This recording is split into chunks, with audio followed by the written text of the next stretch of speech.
మన దృష్టి కలిగి ఉండకపోతే, హోషియా 4:6 ఇంగ్లీష్లో చాలా బాగుంటుంది. Lack of knowledge my people perish. తెలివి లేక నా ప్రజలు నశించిపోతున్నారు. ఏంటంటే lack of knowledge my people perish.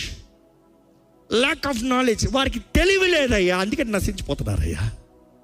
ఏమి చేయాలో తెలియట్లేదు, ఏమి జరిగిందో తెలియట్లేదు, ఏది చేయకూడదో తెలియట్లేదు, అందుకని నశించిపోతున్నారు. ఈరోజు ఎంతమంది దేవుని ప్రేమిస్తున్నామంటున్నాం కానీ తెలివి లేదు దేవుని మార్గంలో నడుస్తానికి. నేను ఎప్పుడంటాను, ఈ పరిశుద్ధ గ్రంథంలో దేవుడు ఒక మనుషుడు ఎలా బ్రతకాలో మొత్తం తెలియజేయబడింది. కొత్తగా నీకు రాయాల్సింది ఏం లేదు. దేవుడు నీ కొరకు ఏం చేశాడో మొత్తం తెలియజేయబడింది. ఈరోజు కొత్తగా రాయాల్సిన అవసరం లేదు.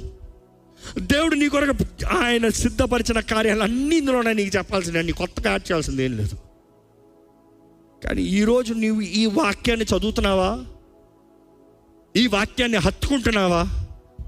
ఈ వాక్యాన్ని ఆధారం చేసుకుని బ్రతుకుతున్నావా? లేకపోతే తెలివి లేక, దేవుని వాక్య తెలివి లేక, లోక జ్ఞానం ఎంతో ఉంది, సోఫియా జ్ఞానం అంటారు గ్రీక్లో.